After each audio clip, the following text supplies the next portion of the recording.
Hello everyone, I'm the Rotting Prince. I'm a new human narrator here on YouTube.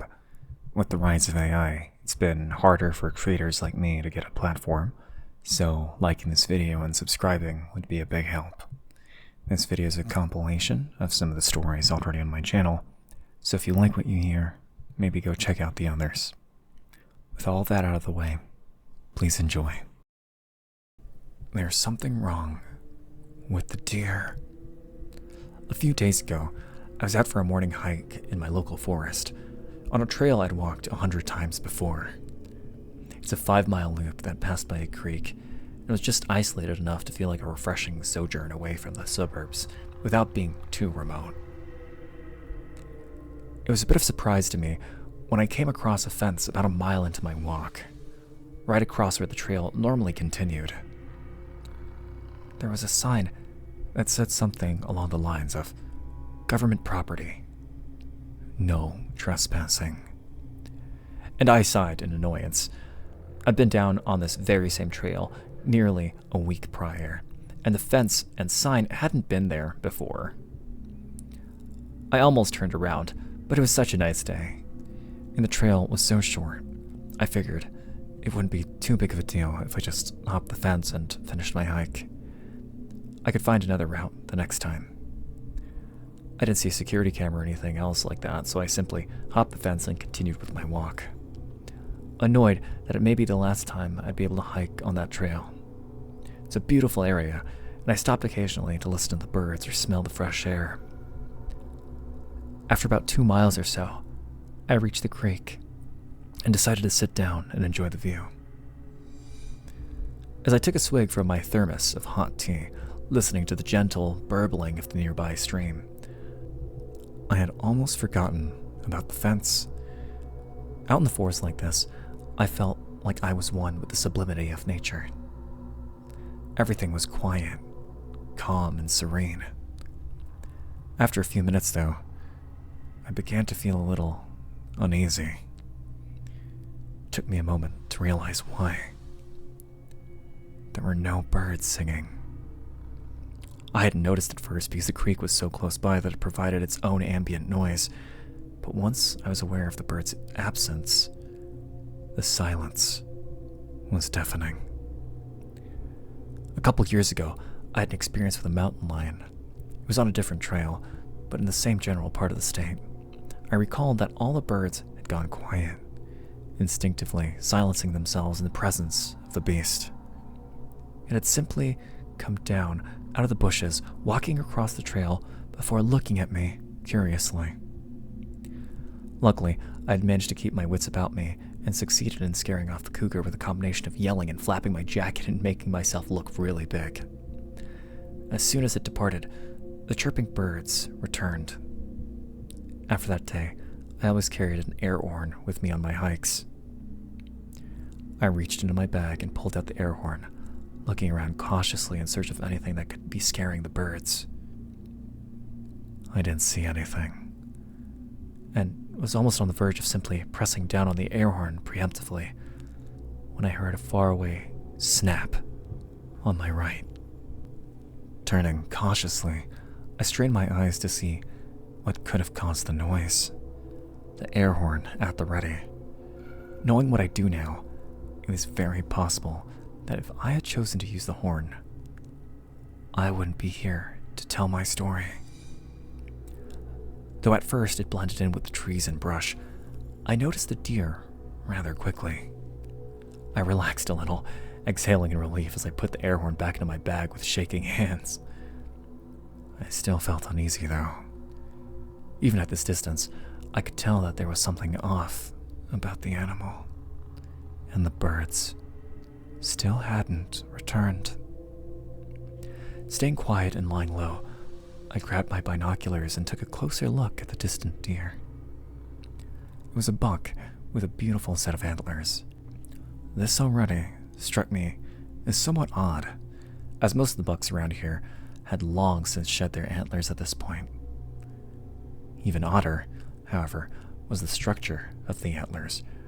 Rather than 2 large antlers with multiple points facing upwards, it seemed more like 6 to 10 spikes extending out of the skull. On further inspection, the deer was malnourished, emaciated even, with clumps of fur missing. As I watched, it hobbled feebly on unsteady legs towards the river, lowering its head to drink.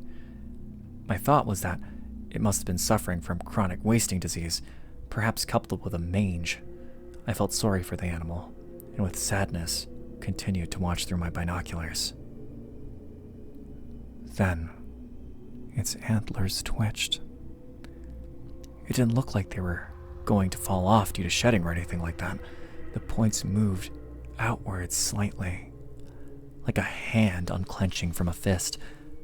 As soon as the antlers twitched, the deer stood up from its drink, eyes wide, almost as if it were standing at attention. As I watched, the now clearly articulated antlers further stretched, bending until the points touched the sides of the buck's head. Then they began to push. As I watched in stunned horror, something ripped itself out of the deer's skull with a disgusting crack of splintering bone. The objects I previously thought to be antlers were, in actual fact, the spider-like legs of some sort of horrible monstrosity. My hands were shaking too much to get a clear view, but it was somewhat crab-like in appearance, with sharp mouth parts and beady black eyes. As soon as the creature pulled itself fully free from the skull, the deer's corpse fell down limply into the stream, its bright red blood polluting the fresh water. The antler thing scuttled off rapidly into the tree line, disappearing in an instant. As soon as it was out of sight, I ran as fast as I could down the trail, not stopping until I had jumped over another fence and got back into my car. When I finally arrived back home, I vomited on the side of the road. I called out of work for the next couple days, claiming that I was feeling ill, which, to be fair, I was. I have no possible idea what that thing was. All I do know is that I won't be going on hikes again anytime soon.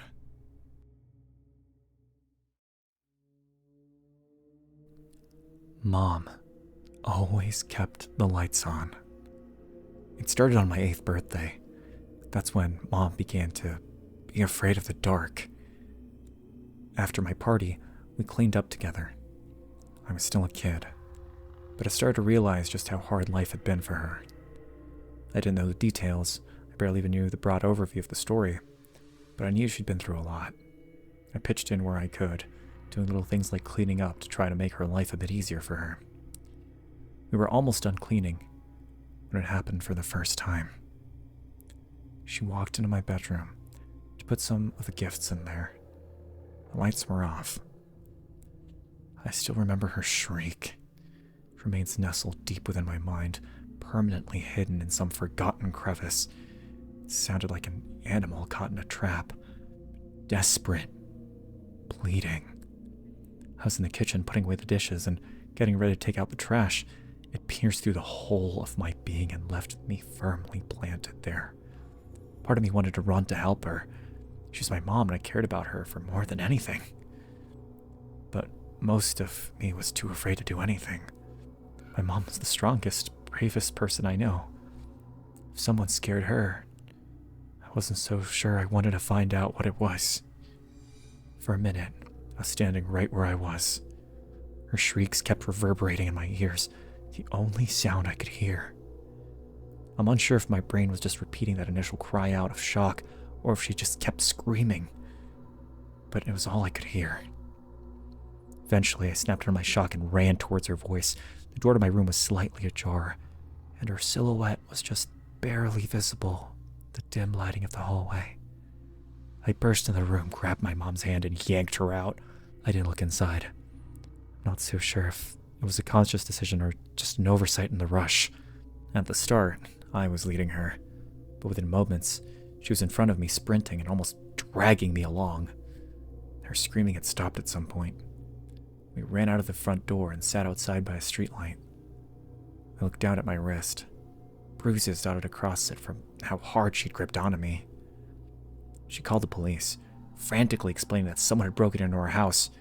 I was too young to understand how frightening that thought was, too naive to fully grasp her fear. The night blurred together after that, the mixture of my drowsiness and shock resulting in a deep confusion as to what was happening around me. I was surrounded by the red and white lights of police vehicles. They took statements from my mom and me, and after sweeping the house, let us go back inside. My mom was terrified of returning, but she put on a brave face for me. Even back then, I could tell she wasn't really smiling, that she didn't really mean it when she said everything was okay. My mom didn't let me leave her side after that. She took me to her room and insisted I sleep there. We shared her bed that night, though it was a bit cramped. That was the first night she kept the lights on when we slept. She moved my bed into her room the next day, telling me I was to stay with her from now on. I moved to turn off the lights before going to sleep, and she screamed at me to leave it on. She said she needed the lights to be on. I jokingly asked if she was afraid of the dark. She replied with a serious tone and said that she was. She told me that I should be too. I complained about the sleeping arrangement every night, but my mom didn't budge. She didn't allow me to sleep in a different room and never allowed me to turn off the lights. Every night, I'd ask her why the lights had to stay on. I whined about how hard it was to fall asleep when the room was so bright. After a few weeks, she finally responded. She told me that the darkness was a world of its own. It hosted monsters, creatures that wanted nothing more than to drag me into it. The light could lock them away and keep me safe. I should always keep the lights on, she said. It was the only thing that would protect me. Her warning scared me to my core. Sleeping was near impossible for me after that day. Every night I'd lie down in my bed and picture the monsters kept at bay so close to my bed, hideous shapes with horns and hooves, gnarled teeth and long claws, 2 heads and uncountable arms, grotesquely tall and humanely large. They absorbed the full size of whatever shadows I encountered. A child's imagining of what evil looked like. I knew little of what real monsters looked like. My imagination kept growing as I grew up with that fear festering inside me. Sometimes I'd see a face come out of the shadows, edge of it, or a figure take form within them. Clothes in the closet, a chair at a strange angle, a tree outside our window. Anything and everything morphed into nightmarish shapes, which came in contact with my terror. When I turned 10, my mother made me go back into my room to sleep. Friends and relatives had commented on our strange sleeping arrangement and advised her I needed my own space if I was to develop into a functional, independent adult. She told me I would have my own room, but I had to keep the lights on at all times. She didn't have to remind me. Her singular warning from years ago had traumatized me in a way I'd never forget. There's something deeply unsettling about seeing fear in your parents. These were the strongest people in your young life, the ones you'd go to for help when you were scared or uncertain. When they give you a warning that grave, with terror in their eyes and desperation in their voice, it etches itself permanently into your memory. It took me a while to get used to this setup. The first night, I didn't sleep at all. I was too afraid. I felt like my light grew dimmer as the night went on, that the shadows in the corner of my room were growing stronger and larger. The second night started off as a repeat of the first. I couldn't sleep and found myself scanning the room with paranoia. At one point, I saw my closet door open, a pale hand wrapped around its wooden frame. I tried to be brave, to convince myself monsters weren't real. Then, I saw the man step out from behind the door, draped in shadows, embodying my every fear in his eyes. I screamed louder than I ever had, my pubescent voice cracking as I forced out every last molecule of air from my lungs. My mother was in my room in an instant, not even bothering to check around the room or speak to me. She dragged me out of the bed and rushed me outside. We were at the same street lamp outside our house as we were 2 years ago. The same bruises had bloomed on my wrists. like old scars resurfacing. She called the police and they went into our house. Yet again. They told us they found nothing and we should return now. My uncle visited the next day after my mom insisted.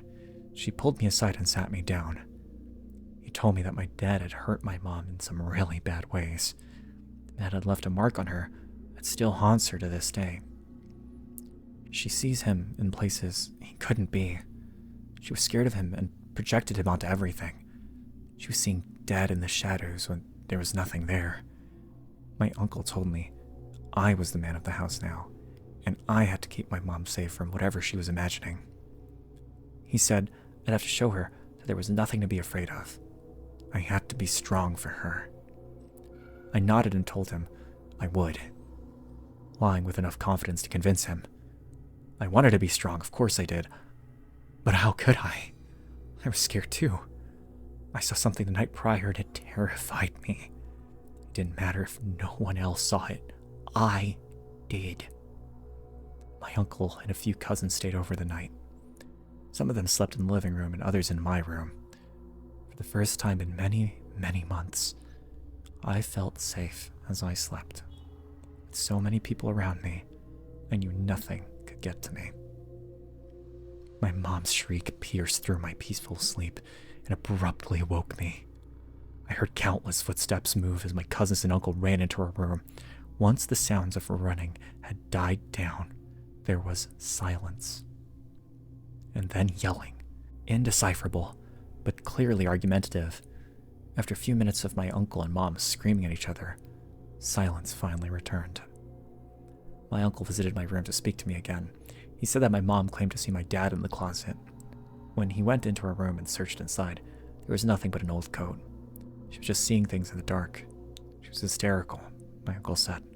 She was losing it, and she was too stubborn to get help. He told me that I'd have to take care of her, to show her that there was nothing to be afraid of. They all left the next morning, leaving only me to take care of my mom. She would wake me with her screams, maybe once a month, and I'd go over to her room to nervously investigate. There was never anything there. Some days it was a coat, other days a pair of boots or a chair, but it was never anything that she claimed to see. Every false alarm helped reinforce the idea that it had all been in our heads. It took me a while, but I slowly grew past my fear. I still kept the lights on, but it felt more like a habit than a fear response. I'd finally begun to sleep soundly. Eventually, I convinced her to see a psychiatrist. She was making real progress there. I was proud of her. She was moving past some really deep-seated trauma and working through the horrific damage my dad had caused her. She apologized to me frequently for scaring me like that as a kid. I always told her it was okay, that I didn't hold anything against her, and that I loved her. It was almost my 17th birthday when we began to grow comfortable with the dark again. Been over a year since her last episode. She was smiling again. We'd stay up some nights and watch movies together. I'd still see her eyeing the dark corners and occasionally sleep with the lights on, but it was never anything beyond that. Nothing I deemed alarming. At least, until the next morning of my birthday. Got out of my bed at noon and was lazing around in the living room, and I realized I hadn't seen my mom yet. I walked into her room to see what she was up to. It was chaos, pure entropy. It was wholly unlike her to leave the room this messy. It made no sense. Everything was out of place. It looked like there'd been an earthquake or something. That's when I realized something critically important. She wasn't here. I scoured every last inch of the apartment before calling her. She didn't pick up. I called everyone I could, friends, family, neighbors, co-workers. No one had any idea where she could be. I called the police and filed a missing persons report. They came by and searched our house and took notes. I always expected her to return at some point. She never did. Everyone told me she'd run away. Even her psychiatrist told me that she'd likely had a strong episode and decided to leave as a fear response. I guess I believed them. My uncle became my legal guardian. Though he didn't really involve himself much, what I inherited from my mother was enough to finance me, and he didn't mind me staying at my old home. He was nice enough about everything and often asked me to live with him, but he understood that I couldn't just leave this place behind. Leaving here would feel like cutting all ties with my mother. It'd be like admitting she was gone, accepting that she wouldn't come back. I couldn't bring myself to do it. I think that's why I stayed, even when the darkness started to ripple and flow. It became fluid, a liquid black that flooded the home every night. Living alone had reignited my fear of it on an instinctual level. I was leaving all the lights on out of fear again. I felt like a caveman, huddling around a fire to keep mythical beasts at bay. It got bad one night. I saw monsters in the shadows again. I was too old to be seeing this. Mere months away from graduating high school, I was ashamed of myself, reduced to little more than an 8-year-old boy who had to sleep next to his mother. I awoke in the middle of the night and was certain I saw the figure at the foot of my bed. I did my best to hold in my scream, to conquer my fear. It might have come out as a choked gag or choppy gasps, but it didn't come out as a scream. It felt as if the figure vanished at my awareness of it, the noise frightening it back into the void it came from. I turned on my phone's flashlight and scanned my room. There was nothing. Of course, there was nothing. But I was still scared. Though it's embarrassing to admit, I walked over to my mother's room that night. I hadn't been in there much since she'd left. It was a painful reminder. But I hadn't gotten rid of her stuff either. It was in the same state the police crew had left it in. A confusing mess, much like my own emotions about her disappearance. I lied down on the left side of the bed, the half I'd slept on about a decade ago. She always insisted that she needed to sleep on the right side, that it was her half. I slept peacefully that night, dreaming of her, of our family. When I woke up, my back ached. I thought I must have slept wrong or turned weird or something. As I slowly got out of the bed, I realized what it was. There was a lump in the mattress. A lump right under the very spot I was sleeping under. I pulled back the sheets and uncovered a deep cut made into the mattress with a wooden box stuffed into it. I pulled out the box and opened it. It only contained 2 things: a journal and a gag. What the hell? I opened the journal and was immediately horrified. Every entry was an account of an episode, fears and visions and self-assurance. She never stopped seeing him. The episodes continued. She just forced herself to keep quiet. She gagged herself to keep the screams at bay. She was worried she might be considered insane, that she might lose custody of me. She'd tortured herself to keep me from worrying, to keep everyone from worrying. She kept it all to herself, and then she just vanished. I cried for hours that day. It was a mix of guilt and loneliness and shame and fear. Fear came at the tail end of it all. When I stumbled across an earlier entry, I found her describing her vision in detail. She must have stopped doing it later to help avoid the visions. She described what she saw as a crooked exaggeration of my father, a man I'd never seen. She described his tall figure and skinny frame. She talked of angry eyes and a permanent scowl. She feared a silent rage, the scars it had left her and some of the new ones that the visions did. Some nights her hallucinations grew stronger. There were nights he'd strike her through the shadows. Her mind went so far as to imagine the bruises and pain the next morning.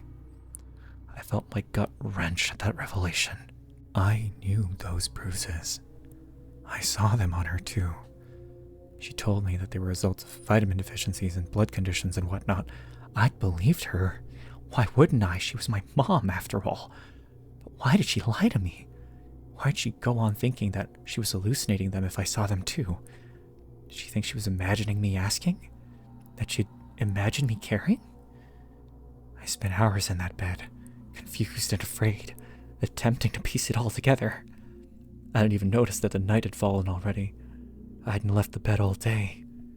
I put the box on the nightstand and decided to lie down, rolling over to her half of the bed. I didn't even have the mental energy to worry about the darkness. I was too caught up with concern for my mother, too racked with guilt for even fear to take root. But fear finds a way.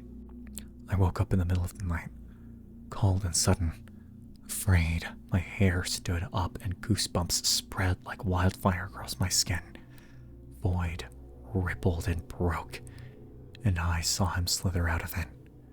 Tall and lanky and cloaked in shadow, I saw him walk across the edge of the room where the black was strongest. I saw him take his first step out of it, his first step towards me. He stopped right there, just a stride closer to me. His eyes looked at me, studied me, before he stepped back into the dark and left. I was nothing more than a child again, longing for my mother's guiding hand. I read her journal, desperately scouring for any advice she may have left me. It seems she didn't know much more than I did. The only shield she'd ever used was the light, a single lamp being her only defense against whatever that creature was. I was unsure if this would work, but it seemed I had no other options. I left all the lights on that night. It seemed to have done the trick. He didn't show himself. I thought I was safe. I convinced myself that a light was enough. The lie was reinforced by my continued success. He didn't return for the first few days. I found myself wondering if maybe I had just hallucinated it too. My mom's paranoia and the trauma of her absence had blossomed into a new delirium. There was no such thing as monsters and ghosts. I was just being childish. But he returned about a month later, walking through the light like it was nothing. The lamp flickered with each step, and the shadows grew longer. He had come a few steps closer to my bed before retreating back into the black.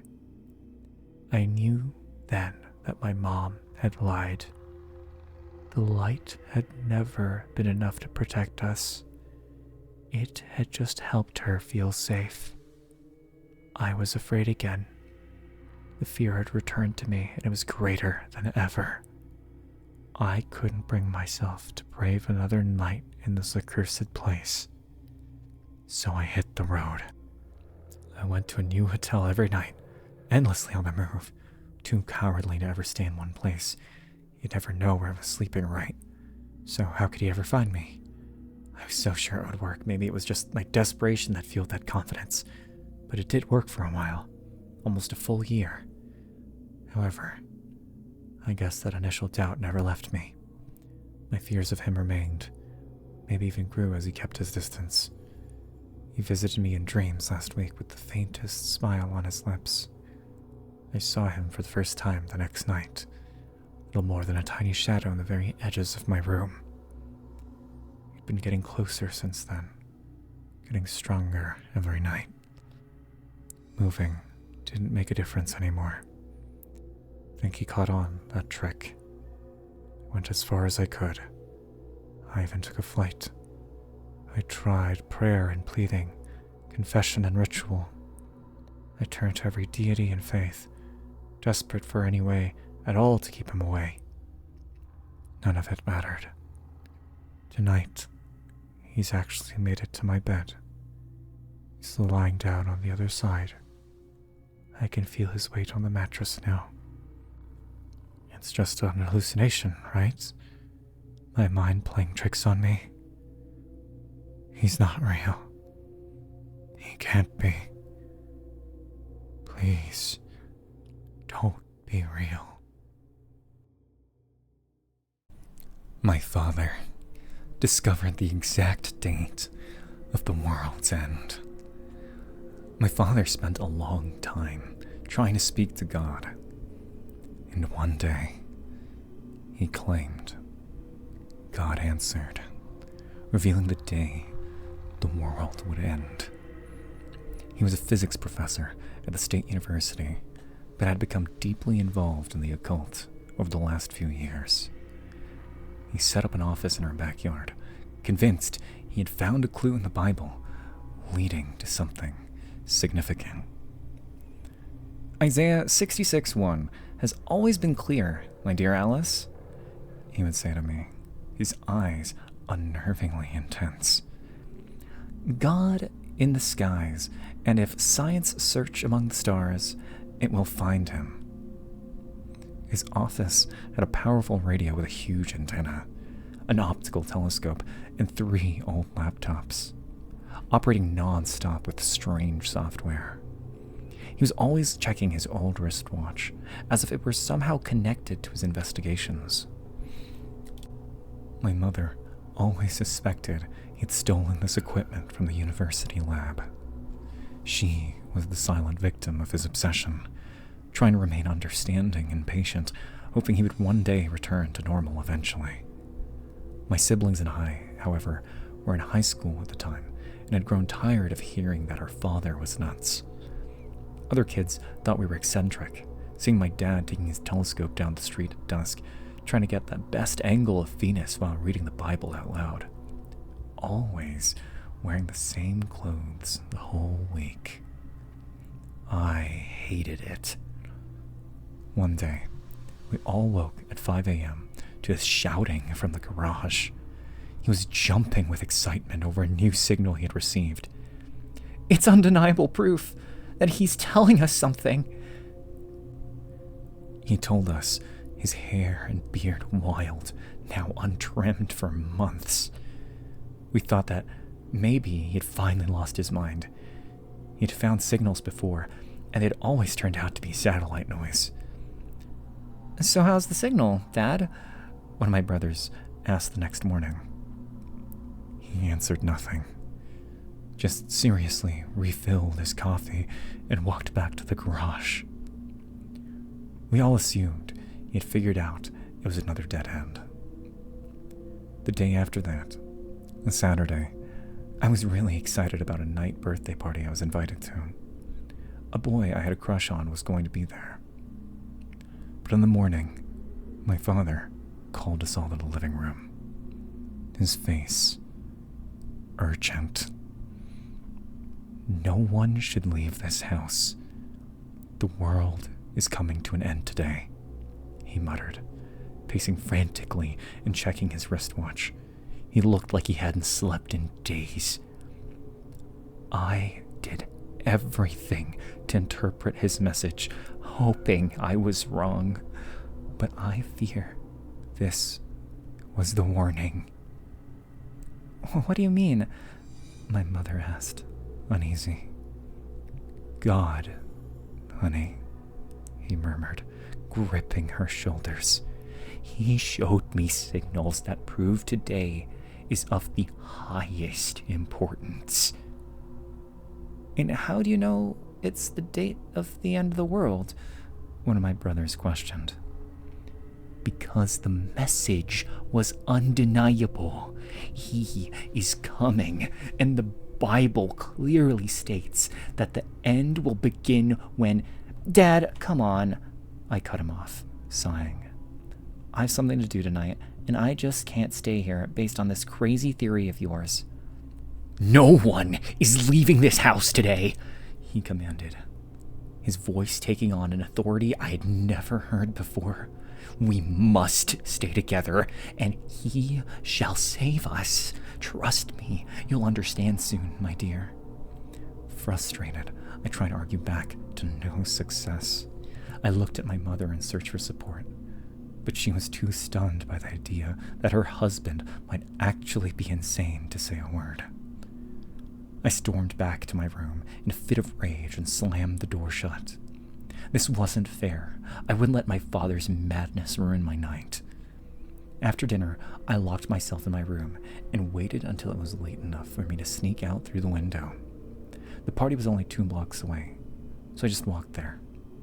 And it was fun. My crush and I had the chance to talk for hours, though nothing romantic happened. Around 1 or 2 a.m., I checked my phone. It had been on silent the whole time. There were multiple missed calls, and messages from my mom. Dozens of messages, like, "Where are you? Pick up the phone. Get here now." I replied, telling her I was only 2 blocks away and on my way back. I knew I'd be grounded for this, but it felt worth it. As I walked home, I kept checking my phone for a response, but her number was offline. I assumed they'd gone back to sleep. When I reached the address, I felt like I'd somehow taken the wrong path. There was nothing there. Just an empty lot, full of dirt and grass, surrounded by what I was certain were my usual neighbors, their houses intact. I retraced my steps several times to make sure I wasn't hallucinating. And I wasn't.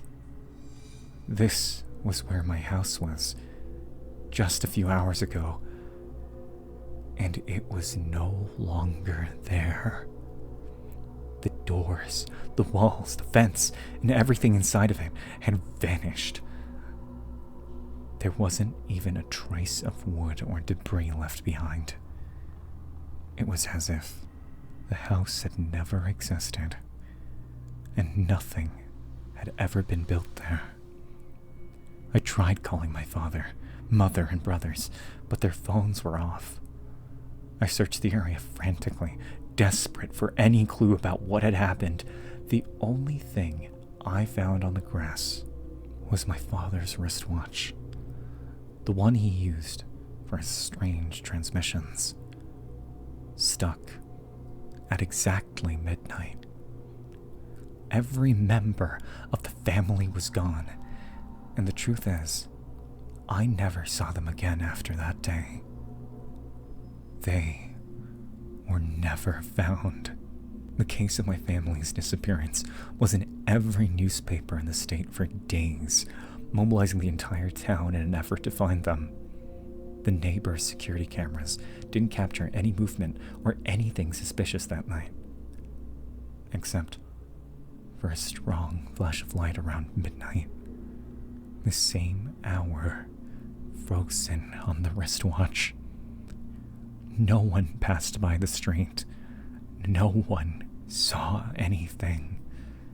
They simply vanished from this earth, and no clues were given. Then, the feds arrived some weeks later to investigate. Tall men in black suits and dark glasses combed through the area for days, then left without revealing a single word to the public. Strangely, the news stopped covering it the very next day, returning to their usual programming of burglaries and park renovations. Over time, this case was only mentioned in podcasts or mystery YouTube channels. After all that, I went to live with my grandparents, and they took good care of me. But the trauma never faded. A decade has gone by, and no one has found an explanation for my family's disappearance. Now, I'm taking matters into my own hands and sharing the story with everyone I can, determined to uncover the truth, even if too late. Every night, I stare at the sky, wondering if it really was God who took them, or if it was something else. They wanted to take my child. I sprinted through the cornfield, the stalks clawing at me like fingers. Behind me, I could hear them, smell the acrid burn of their torches. The mob. I clutched my child to my chest, the only thing she had left in the world. I, her mother, her protector. Grief had already tried to pull me below, and for a time, I drowned in the madness beneath the ruins of my life. The fever had stolen my whole kin, leaving just me and my baby. They wanted to take her from me, from her own mother. They thought I wasn't fit to care for her. I couldn't let them. I pressed the small body, wrapped in a potato sack, close to my heart. Crows burst from the stalks, black ink splattered against the gray sky. My lungs burned, my legs screamed in protest. To my left, something tore through the corn, snapping stalks as it came. The dogs, wicked beasts with teeth like rake tines, sniffing out my trail, eager to rip flesh from bone. They hadn't reached me yet, but they would. I had to reach the river before they did. Sliding down the bank, I hit the mud hard, still clutching the baby. My dress soaked up filth, my blisters throbbed, but none of that mattered. Nothing but the silent child at my chest. Nothing else in the world worth a damn. The river lay ahead, but the crowd surged closer, their voices crashing like waves. And something worse. The handler's command rang out. The dogs charged. I scrambled up the embankment, my breath jagged. A dirt road cut through my path. A wagon charged toward me from the south, torchlight glinting off rifle barrels. They wouldn't dare fire. A gunshot shattered through the thought. Mud exploded at my feet, spraying my legs. A second shot cracked into a nearby elm. They were trying to kill me. The river loomed ahead. I ran toward it, willing my body forward. But something inside me told me to look, to see. For the first time, I looked down at the baby. Pale, still, lips tinged purple. I stopped running, feet sinking into the soft, wet earth, just steps from the riverbank. Dear God. Hands shaking, I peeled back the potato sack. A boy. My child had been a girl. The truth struck like ice water, numbness creeping deep into my bones. I had buried my child beneath the cedars. I had wept at her grave, my body racked with grief. Scarlet fever had taken her, just as it had taken all the rest. And in my grief, in my madness, I had smothered this baby in its crib and taken the body with me. The howls and shouts closed in, the night thick with the sound of my reckoning. They hadn't come for my daughter. The fog lifted, clarity dawning in my eyes. They had come for me, because I'd killed someone else's child.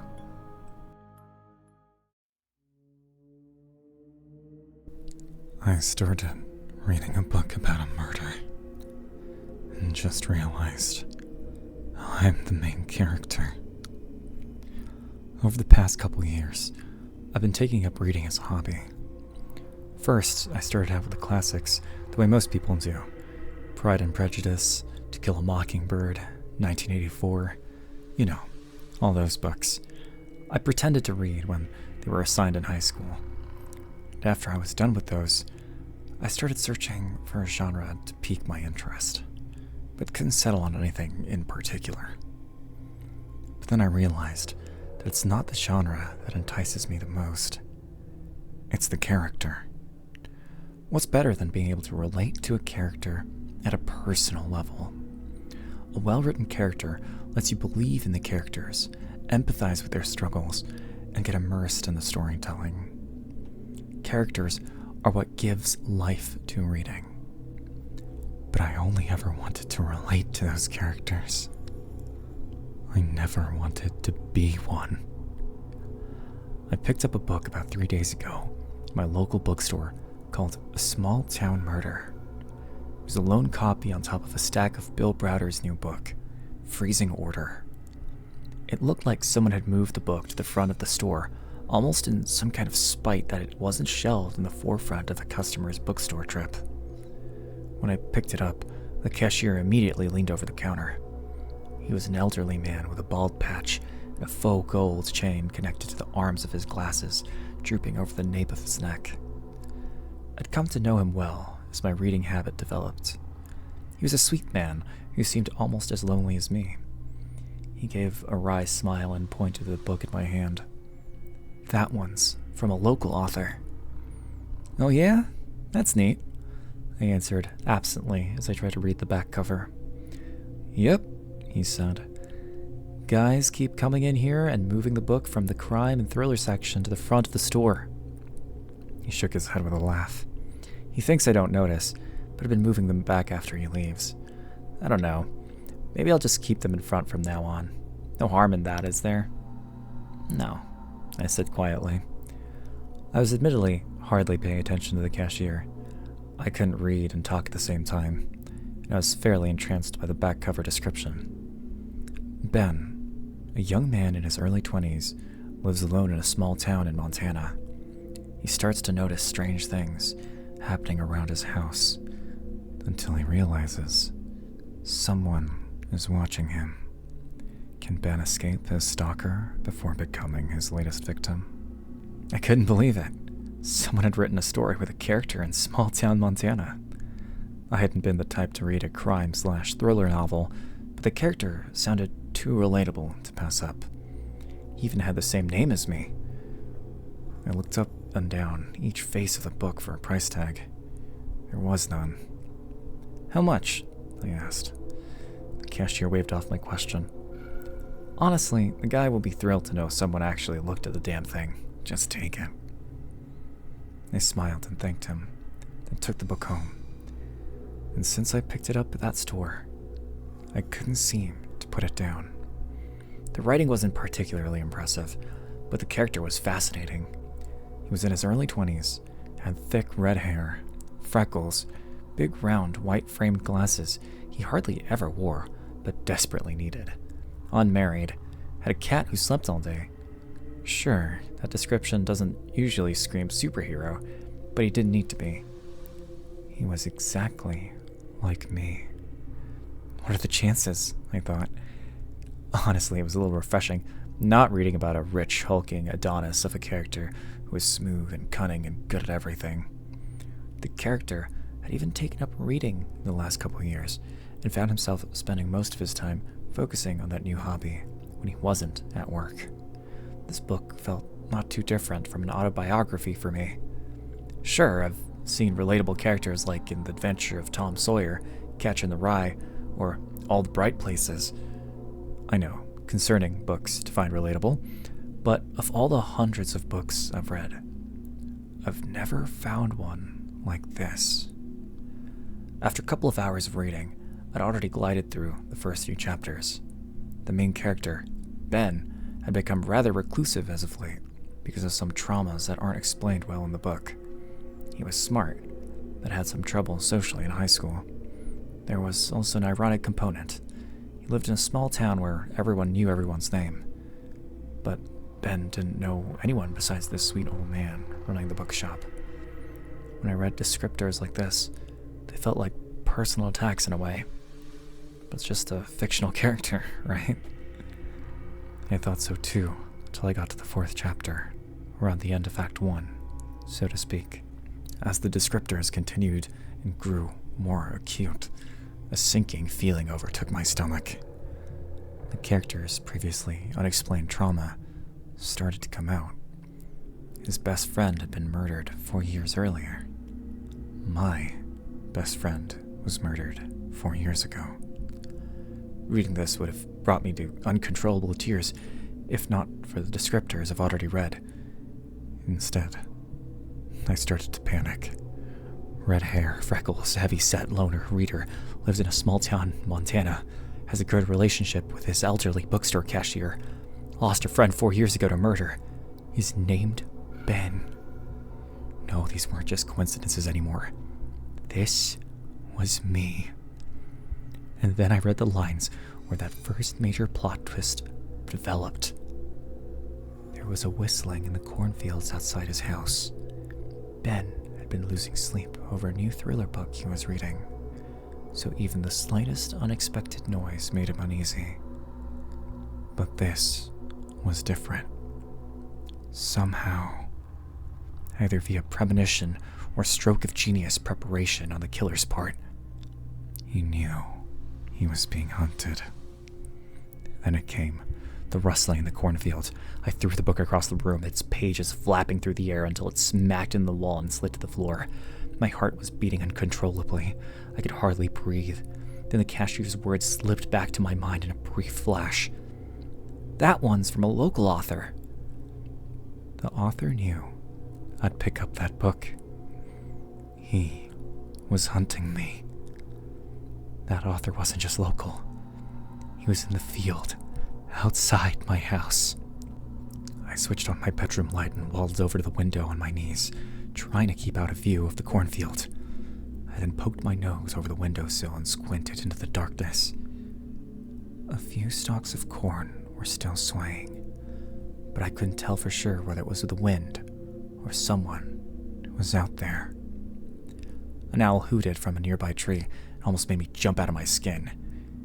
He must have been watching me read until Act 2, when he could reveal himself and start to make his clumsy pursuit from which I'd get away from in interest of keeping the story suspenseful and building tension. But come Act 3, we'd inevitably have some kind of showdown, or perhaps he kills me.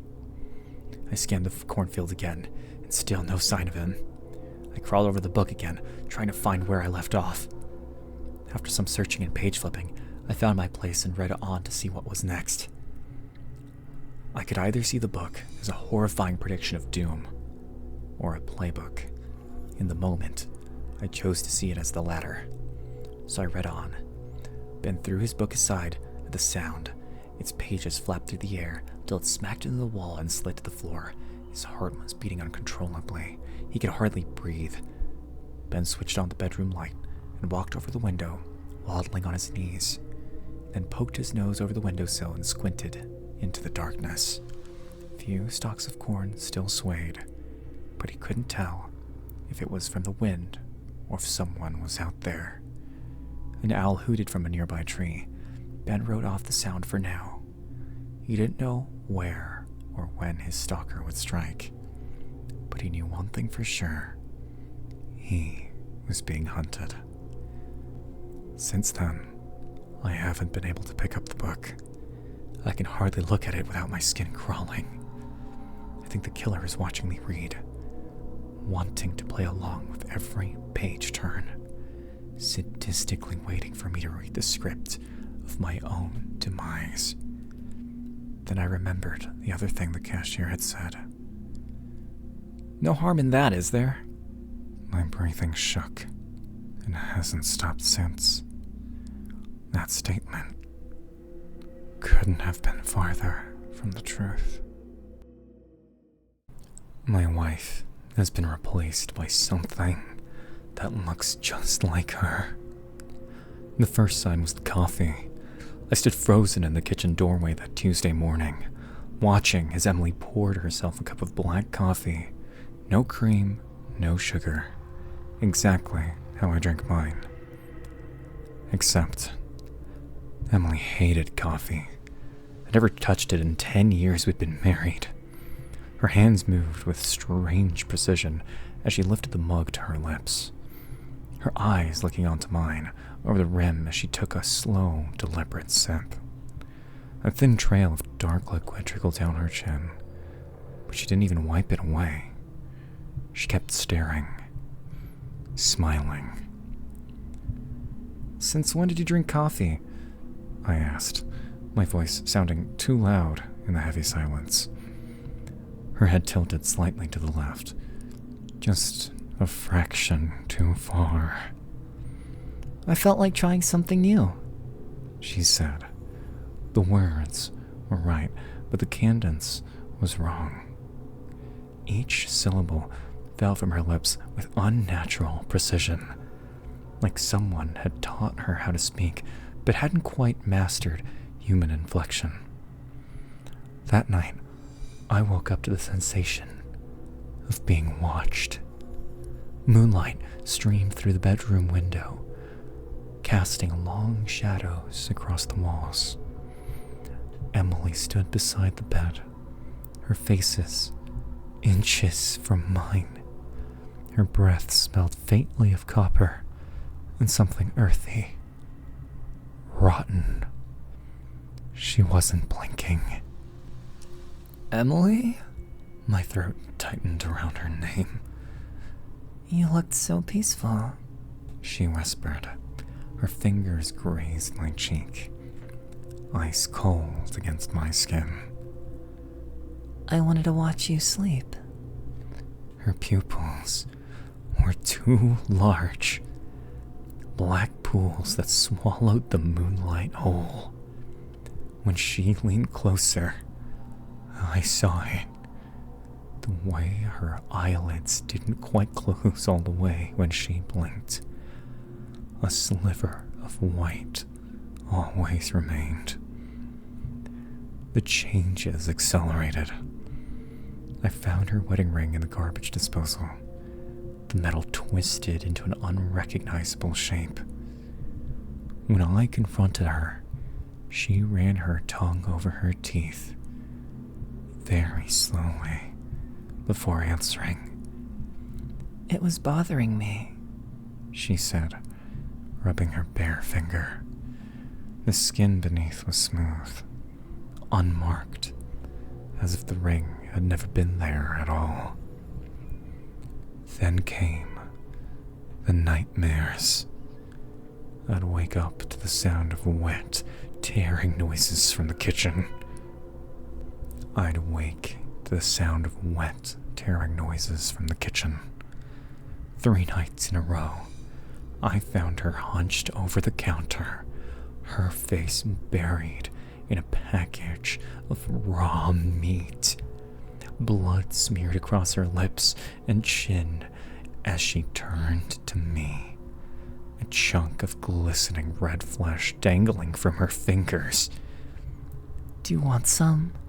She asked, her voice guttural, almost hungry. The worst part, her teeth. They were sharper. Yesterday I checked her phone. The screen lit up with a gallery of photos, hundreds of them, all of me, sleeping, showering, standing in the backyard with my back turned. The timestamp spanned weeks, months. The most recent was taken 5 minutes prior. A close-up of my face from inside the closet. My blood turned cold. Behind me, the closest door stood slightly ajar. Last night, I finally snapped. Who the hell are you? I demanded, backing away as she stepped towards me. Her movements were too fluid, too precise, like a marionette learning how its strings worked. She smiled. Too wide, too many teeth. I'm your wife, she whispered, her voice layered with something else, something beneath her words.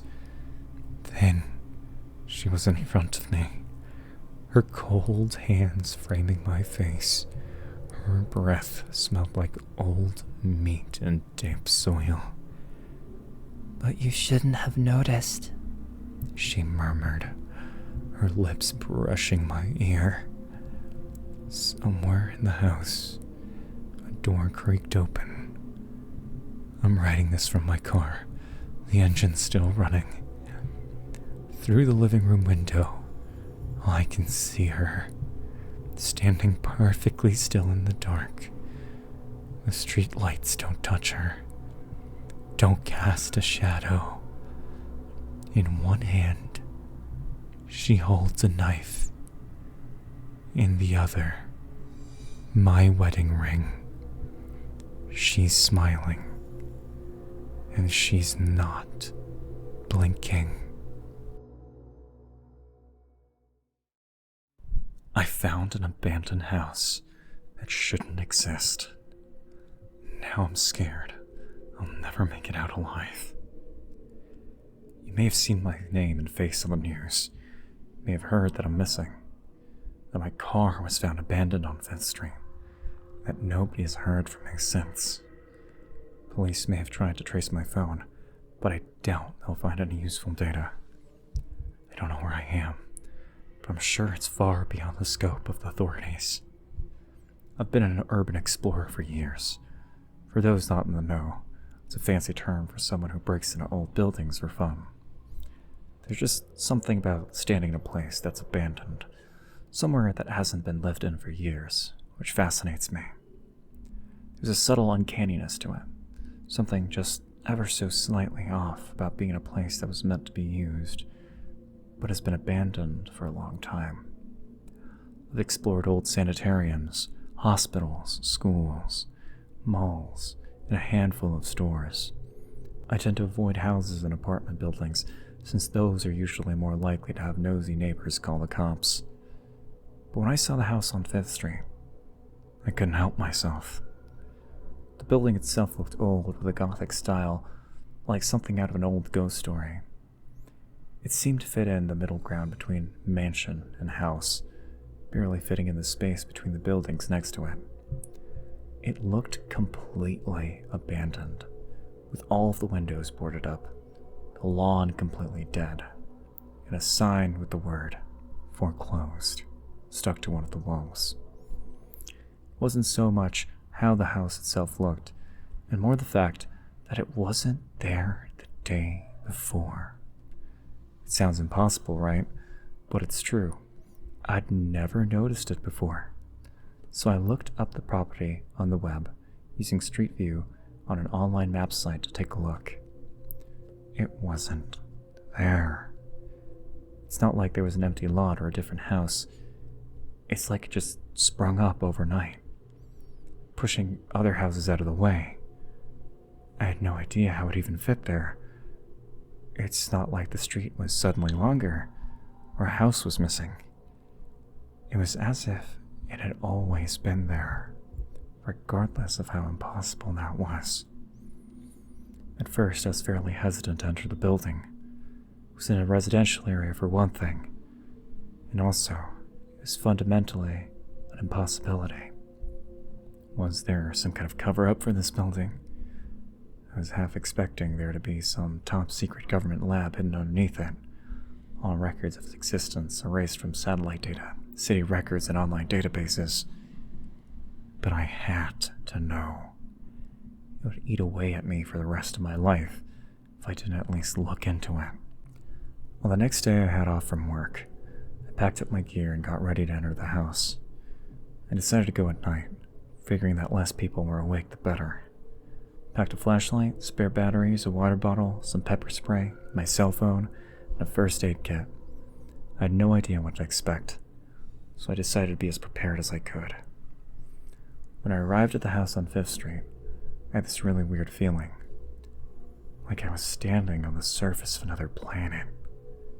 It felt wrong, as if I was a magnet being pushed against another magnet of the same polarity. I tried to shrug it off, to tell myself I was just nervous, and I walked up to the front door. I expected it to be locked, that I'd need to go around the back and see if there was a way back in. But to my surprise, the door pushed in. I didn't even need to twist the doorknob. In fact, when I did, it didn't budge. A closer glance made me realize that the knob itself had no mechanism. It didn't control a bolt. The door was simply closed via friction. The doorknob wasn't even made of metal, just a piece of wood painted metallic gold. I turned on my flashlight, stepping into the entryway of the house.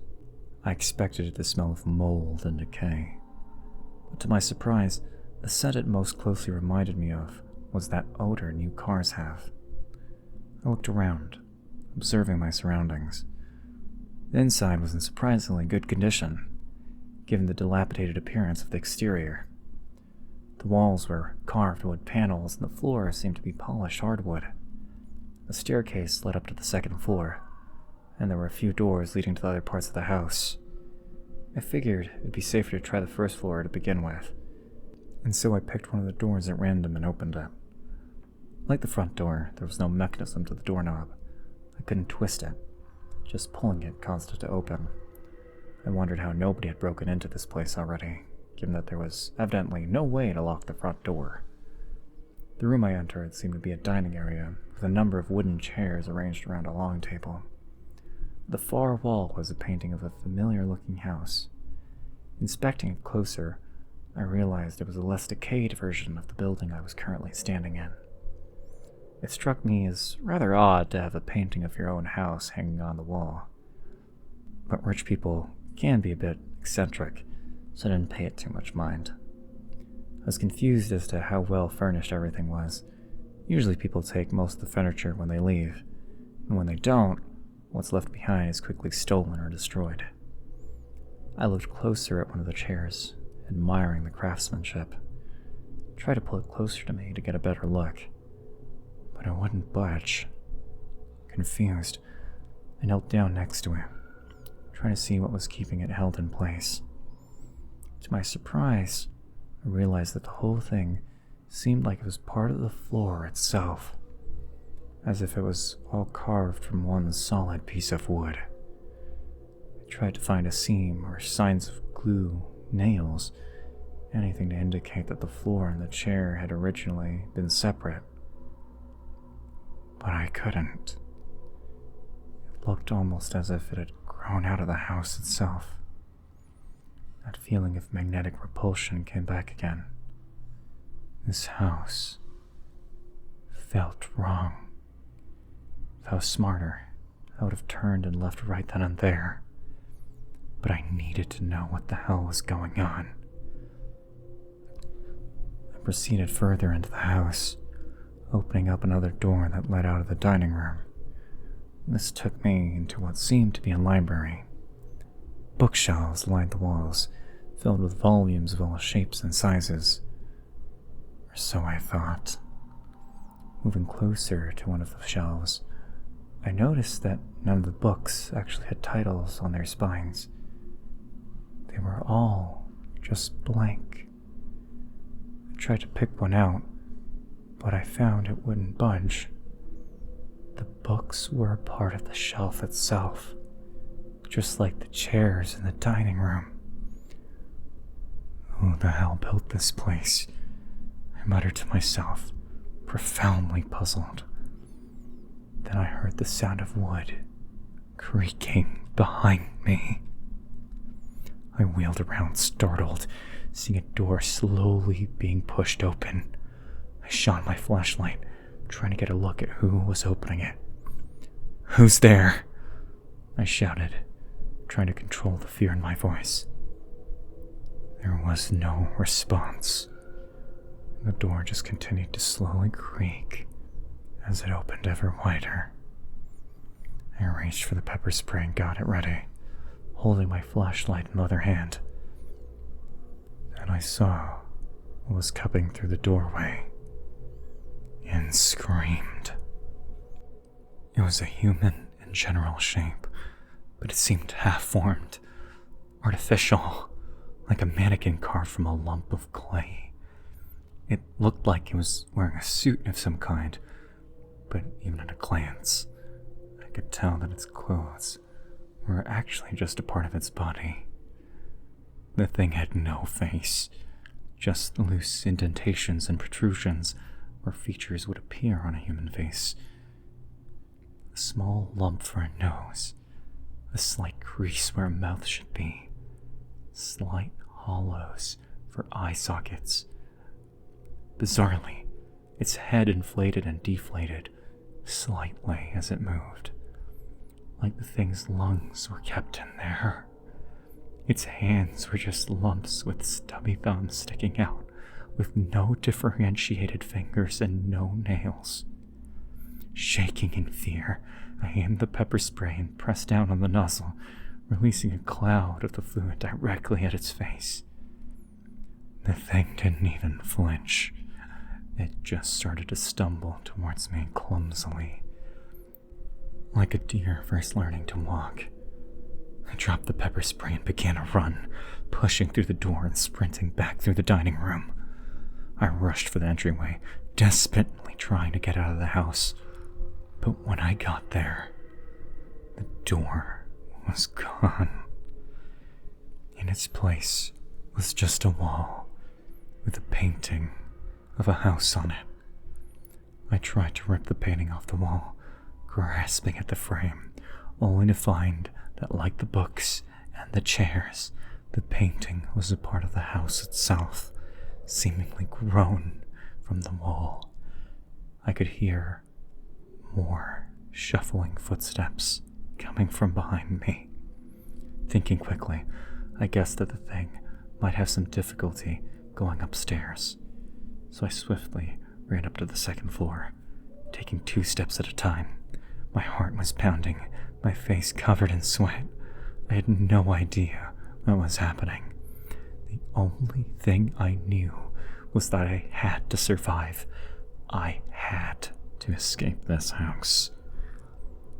Once I reached the top of the stairs, I peered down, trying to catch a glimpse of my pursuer. I saw the half-formed monstrosity continue to shamble its way after me, pausing for a moment in front of the stairs. A glimmer of hope flared inside my chest. Perhaps this thing couldn't ascend the stairs.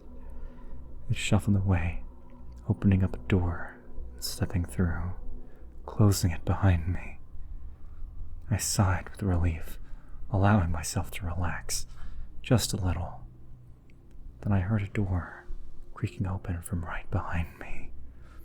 I turned around just in time to see the faceless thing begin to shuffle out the doorway before I shrieked in fear and took off running down a random hallway.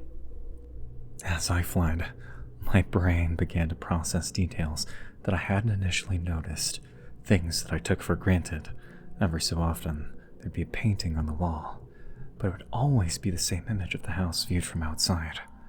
Every door was exactly the same, down to the scratches and imperfections of the wood. Occasionally, there'd be what looked like a rug placed on the floor, but it had the same hardness as the rest of the wooden floor. This house was wrong. I rounded a corner and stopped, trying to open one of the identical doors, hoping that maybe I'd be able to find a hiding spot inside, but it wouldn't budge. Looking closer, I realized that it wasn't a door at all, just a part of the wall that was carved to look like a door. I cursed and kept running as I heard the shuffling footsteps from behind me. It couldn't have got up that quickly, could it? My lungs were starting to burn now. Felt like I'd been fleeing for hours. The upper floor seemed to be nothing but endless corridors, full of twists and turns and identical doors. As I continued my flight, the architecture seemed to break down. Doors would be installed sideways on the wall, paintings lying on the floor. At one point, I tried one of the doors again, only to find an exact duplicate of the library from before, with my faceless pursuer within, shuffling towards me. I was half tempted to just let it catch me, but the primal need to survive overpowered my urge to be free of the chase, and I shut the door instead, jogging as fast as I could. Once I tried to jump through a window, bright sunlight seemed to emanate from it, despite the fact that it should have been the dead of night. But as I slammed my shoulder into it, I fell backwards in pain. Touching the window with my hand, I found it was just more wood, simply emitting light like the bioluminescence of a deep-sea fish. I almost wept with relief when I saw a staircase. It was a big spiral one, with steps leading both up and down. My heart dropped when I got closer. Peering down, the staircase seemed to descend down forever. A bottomless pit. There were no other landings as far as I could see. Looking up, the staircase further extended upwards into infinity. The creak of a door opening followed by shuffling footsteps emerged from behind me, and I quickly jerked around to see how far away my pursuer was. It was only about 15 feet behind me. I eyed the endless pit nervously as I backed up slowly, my back pressing against the wooden railing. The bizarre mockery of a human form stumbled towards me, its wrinkled skin barely approximating the appearance of a suit. Its head continued to pulsate slightly as it shuffled. I wondered how the thing could even know where I was, given it had no visible sensory organs to speak of. With each pulse of its head, it inched closer towards me, its blobby hands reaching up as if to strangle me. As it was only inches away from my throat, I quickly ducked down and moved around behind it, kicking the thing in the back as hard as I could. The thing was surprisingly heavy, but it only helped it crash through the wooden railing and tumble down the endless stairwell. I peered over the edge and saw it flailing slightly as it fell, eventually so far away I couldn't see it anymore. I hoped that would keep it off my tail for at least a few hours.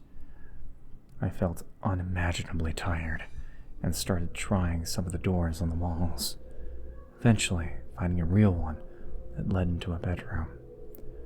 There was a 4-poster bed, some cabinets, and of course, a painting of a house. I laid down on the bed, only to find that, like everything else in the house, it was simply a wooden replica.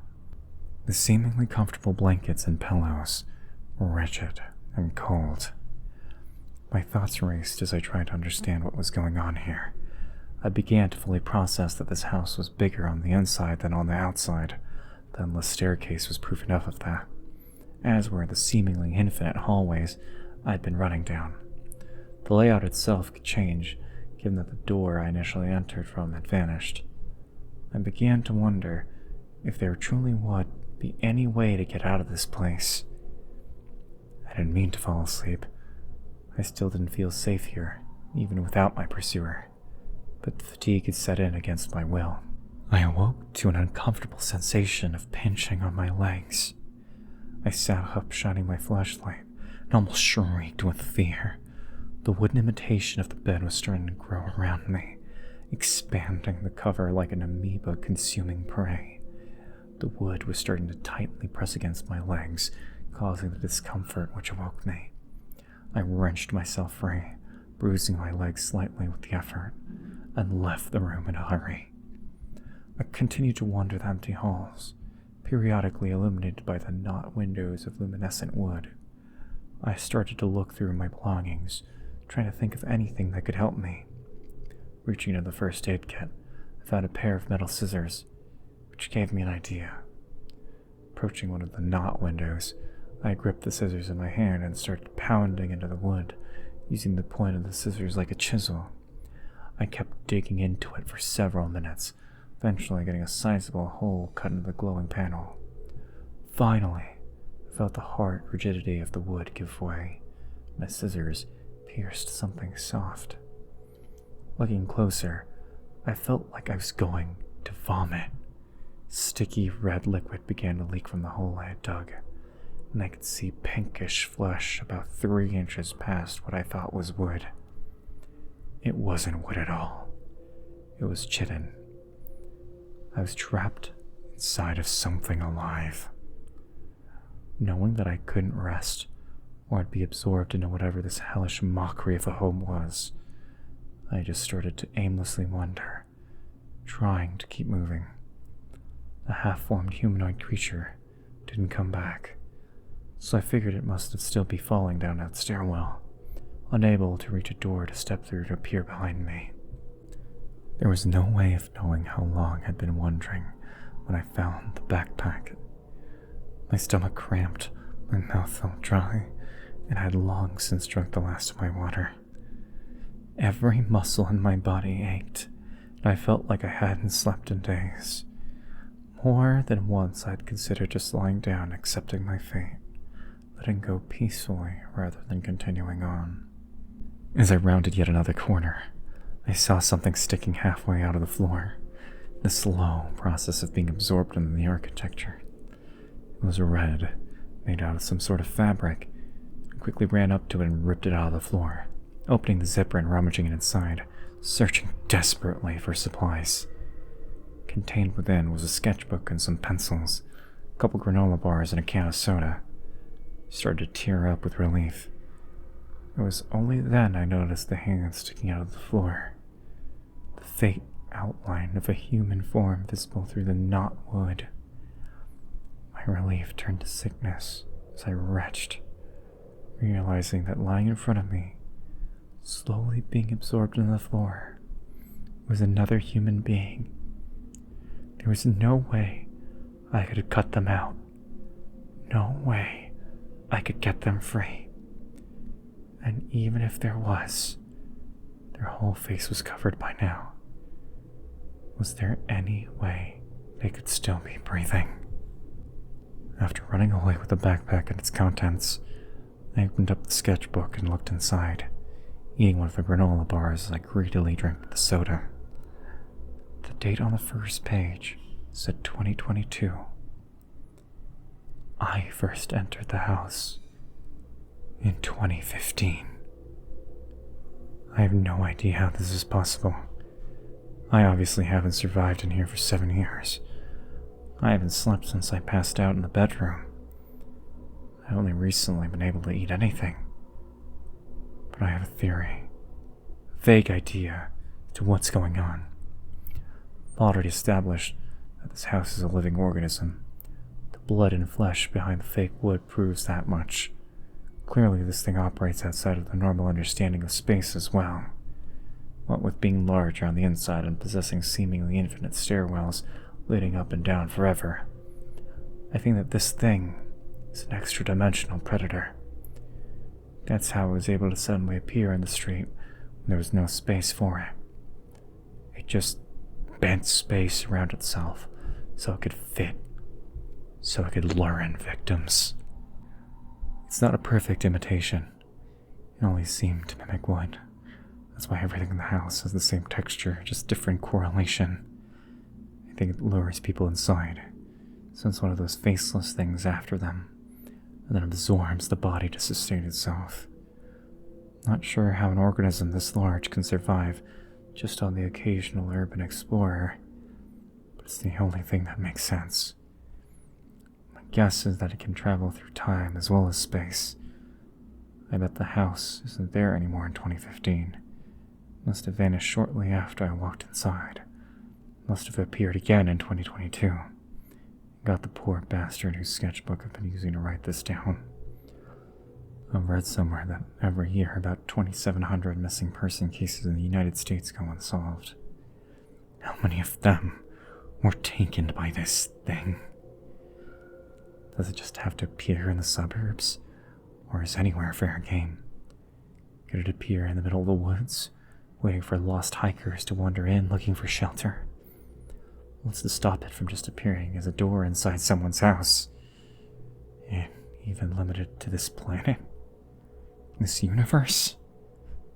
I'm going to tear out these pages of the sketchbook I've been writing in, crumple them up in a ball, toss them down one of the infinite stairwells when I next find one. It's a slim chance. Maybe, just maybe, this will reach someone on the outside world. This thing has to have an excretory system, right? You see a house matching the description I've given. Don't go in it. It's not worth it. My name is Felicia Fernandez. The name I saw written in the sketchbook was Robert Doyle. Remember us.